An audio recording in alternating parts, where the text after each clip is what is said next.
నటిగా శ్రీదేవి వారసురాలిగా ఎంట్రీ ఇచ్చిన తనకంటో ఓన్ టాలెంట్తో దూసుకెళ్తుంది జాన్వీ కపూర్.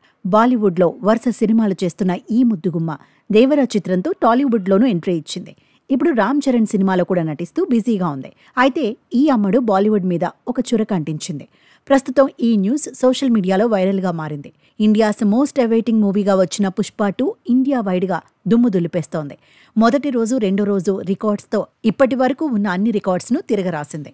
అయితే పుష్ప 2 బాలీవుడ్లో భారీ స్థాయిలో రిలీజ్ అవ్వటం వల్ల ఒక సినిమాకు ఇబ్బందులు ఎదురయ్యాయట. దీంతో పుష్ప 2 పై నెగిటివ్ ట్రోల్స్ చేయడం మొదలుపెట్టారు. క్రిస్టఫర్ నోలెన్ దర్శకత్వంలో వచ్చిన ఇంటర్స్టెల్లర్ చిత్రం రిలీజ్ అయి తాజాగా 10 సంవత్సరాలు కావస్తుండటంతో ఆ సినిమాను మళ్లీ రిలీజ్ చేయడానికి ప్రయత్నాలు చేస్తున్నారు. అయితే పుష్ప 2 బాలీవుడ్లో భారీ స్థాయిలో రిలీజ్ అవ్వటం వల్ల అక్కడ థియేటర్స్ దొరకలేదట. దీంతో సోషల్ మీడియాలో పుష్ప 2 పై రకరకాల రూమర్స్ స్ప్రెడ్ చేశారు. అయితే ఈ రూమర్స్ పై తాజాగా జాన్వీ కపూర్ కాస్త ఘాటుగా స్పందించింది. పుష్ప 2 కూడా ఒక సినిమానే కదా, ఎందుకు దాన్ని మరొక మూవీతో పోలుస్తూ తక్కువ చేస్తున్నారు?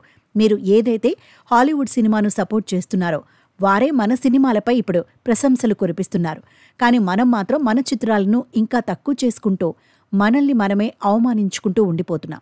ఇటువంటివి చూసినప్పుడు బాధగా ఉంటుందని జాన్వీ తన పోస్ట్లో పేర్కొంది. ప్రస్తుతం ఈ పోస్ట్ సోషల్ మీడియాలో వైరల్గా మారింది.